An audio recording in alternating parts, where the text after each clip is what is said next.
ఈరోజు on this occasion of world IVF day మేము Andro wellness clinic అని ఒకటి లాంచ్ చేస్తున్నామండి. ఆండ్రో వెల్నెస్ అంటే చూడండి, ఒకటి చెప్తాను, చాలామంది ఇప్పటికి కూడా ఫస్ట్ వైఫ్ మాత్రమే వస్తారనమాట చెకప్కి. నేను చాలా క్యాంప్స్ చేస్తాను కదా, అంటే మాచర్ల నుంచి, దాచేపల్లి నుంచి, పిడుగురాల నుంచి, సత్తెనపల్లి ఏంటి చాలా ఏరియాస్లో నేను వెళ్తుంటాను. అక్కడికి ప్రతి ఒక్కరు వచ్చేది ఏంటంటే ఫస్ట్ లేడీస్ వస్తారు, వాళ్ళ అత్తగారినో అమ్మగారినో తీసుకొని వస్తారు. అమ్మ ఇన్ని 7 సంవత్సరాలు అయింది, మరి ఏం ట్రీట్మెంట్ తీసుకున్నామంటే మందులు మింగాను అని చెప్తుంది. మందులు మింగావు, సరే మరి మీ వారికి టెస్ట్ చేయించావా అని అడుగుతాను. ఆవిడేమో లేదండి నేనే తిరుగుతున్నాను హాస్పిటల్స్ అని చెప్తుంది. So that is the major mistake majority of the people does. So ఇప్పుడు ఇన్ఫర్టిలిటీ అనేది ఏంటి, ప్రెగ్నెన్సీ ఎలా వస్తుంది, అండము వీర్యకణం కలిస్తేనే పిండం తయారవుతుంది. సో కొంతమందికి లోపాలు అనేది స్త్రీలో ఉండొచ్చు, పురుషుల్లో కూడా ఉండొచ్చు. సో మనం పురుషులు అంటే వాళ్ళ హస్బెండ్స్ని కూడా టెస్ట్ చేయాలి, చేస్తేనే కదా ప్రాబ్లం ఉందా లేదా తెలుస్తుంది. దానికి చాలామంది లేడీస్ భయపడుతూ ఉంటారు అనమాట హస్బెండ్కి చెప్పాలి అంటే. ఇక్కడ గుంటూరు అండ్ విజయవాడలో కొంచెం ఎడ్యుకేటెడ్ పీపుల్ ఉంటారు కాబట్టి పర్వాలేదు. బట్ నేను వెళ్ళే ఏరియాస్ అన్నీ కూడా చాలా రూరల్ ఏరియాస్, వాళ్ళు ఇంకా అదే అపోహలోనే ఉంటారనమాట. నాకేం ప్రాబ్లం ఉండదు మేడం, ఓన్లీ మా వైఫ్కే టెస్ట్ చేయండి అని చెప్తారు యాక్చువల్గా. కానీ వాళ్ళందరికీ స్మోకింగ్ అని, డ్రింకింగ్ అని హ్యాబిట్స్ ఉంటాయి. తర్వాత వాళ్ళు చాలామంది రైతులు ఫార్మర్స్. సో వాళ్ళు ఏంటంటే ఈ పెస్టిసైడ్స్కి వాటికి ఎక్స్పోజ్ అవుతూ ఉంటారు. దానివల్ల వీర్యకణాలు అనేవి దెబ్బతింటాయి.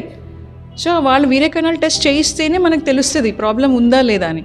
సో దానికోసమే మేము ఈ ఆండ్రో వెల్నెస్ క్లినిక్ అనేది స్టార్ట్ చేసాము. ఆండ్రో వెల్నెస్ అంటే ఎస్పెషలీ ఫర్ మెన్ అనమాట.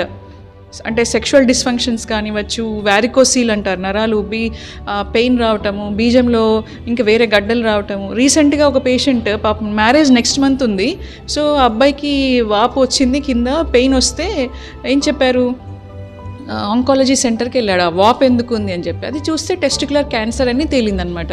టెస్టిక్యులర్ క్యాన్సర్ అంటే బీజంకి క్యాన్సర్ వచ్చింది. సో వాళ్ళు ఏం చేశారు, సర్జరీ చేశారు, బీజంని తీసేశారు. సో ఒక బీజమే ఉందన్నమాట ఇప్పుడు. సో ఆ అబ్బాయి రేపు నెక్స్ట్ మంత్ ఎంగేజ్మెంట్ ఉంది, నాకు పిల్లలు పుడతారా లేదా అని కనుక్కోవడానికి వచ్చాడనమాట. కానీ అట్లీస్ట్ హీఈస్ వెరీ గుడ్, అంటే పెళ్ళికి ముందే ఇట్లా జరిగింది మేడం, నాకు పరిస్థితి ఏంటి అని కనుక్కోవడానికి వచ్చాడు. సో ఇప్పుడేం మేము సజెస్ట్ చేశాను నేను అంటే స్పర్మ్ ఫ్రీజింగ్ అంటారు, అంటే వీర్యకణాలని స్టోర్ చేసుకోవచ్చు.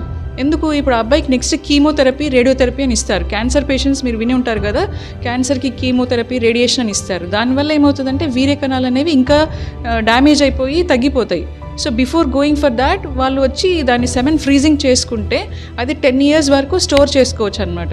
సో మ్యారేజ్ చేసుకున్న తర్వాత కూడా ఈ వీర్యకణాలతోటి తన బేబీని కన్సీవ్ అవ్వచ్చు. కానీ ఇప్పుడు మరి ఇది వైఫ్కి ఎలా చెప్పాలి అని నెక్స్ట్ క్వశ్చన్ అనమాట. అబ్బాయి చెప్పాలి కదా, వీ షుడ్ ఓపెన్ అప్. అంటే ఇది దాచిపెట్టి చేసేది కాదు ఇది, ఎందుకంటే నీకు క్యాన్సర్ అని డయాగ్నోజ్ అయ్యింది, సర్జరీ అయ్యింది. సో మనం వీటిని స్టోర్ చేసుకోవాలి. సో మరి స్టోర్ చేసిన స్పర్మ్స్ అనేవి న్యాచురల్గా కన్సీవ్ అవ్వడానికి లేదు, either IUI కానీ టెస్ట్ ట్యూబ్ బేబీ కానీ చేయించుకోవాలి. ఈ విషయం ఆవిడికి ముందే చెప్పడం మంచిది, ఇదే సజెషన్ ఇచ్చాను. సో అంటే కొంతమంది ముందుకు వస్తున్నారు ఇలా ట్రీట్మెంట్ చేయించుకోవడానికి, కానీ ఇంకా కొంతమంది ఏంటంటే లేదు మా వైఫ్కి టెస్ట్ చేయండి నాకేం ప్రాబ్లం లేదు అని చెప్తారనమాట. సో మీరు వైఫ్స్గా మీరు కొంచెం బాధ్యత తీసుకొని వాళ్ళని కూడా ఎడ్యుకేట్ చేయాలి. ఎందుకంటే మెన్స్లో కూడా ఈ మధ్య చాలా ప్రాబ్లం వస్తుంది. ఎందుకంటే ఒబేసిటీ కానీ, సాఫ్ట్వేర్స్ అయితే నైట్ డ్యూటీస్, నిద్ర లేకపోవడం వల్ల చాలా స్ట్రెస్లోకి వెళ్ళిపోతున్నారు. స్పర్మ్ కౌంట్ అనేది చాలా తగ్గిపోతుంది. మీరు చూసే ఉంటారు కదా, అమ్మమ్మలు నానమ్మలకి ఏమో వాళ్ళకి 10 మంది పిల్లలు ఉంటారు, ఇప్పుడు ఒక బేబీకి అండమే ఎక్కువ అయిపోయింది. సో మన లైఫ్ స్టైల్ వల్ల కూడా చాలా మార్పులు వచ్చేసి పిల్లలు పుట్టకపోవడం అనేది జరుగుతూ ఉందన్నమాట. సో ఈ ఆండ్రో వెల్నెస్ క్లినిక్ అనేది ఎస్పెషలీ ఫర్ మెన్ అనమాట. సో ఆల్ రకాల మెన్ ప్రాబ్లమ్స్ని కూడా ట్రీట్ చేయడానికి మనం స్టార్ట్ చేస్తున్నాం. ఆల్రెడీ వీఆర్ గివింగ్ ట్రీట్మెంట్, ఇంకొంచెం అడ్వాన్స్డ్ ట్రీట్మెంట్స్ కూడా ప్రొవైడ్ చేస్తున్నాం అనమాట ఫర్ మెన్.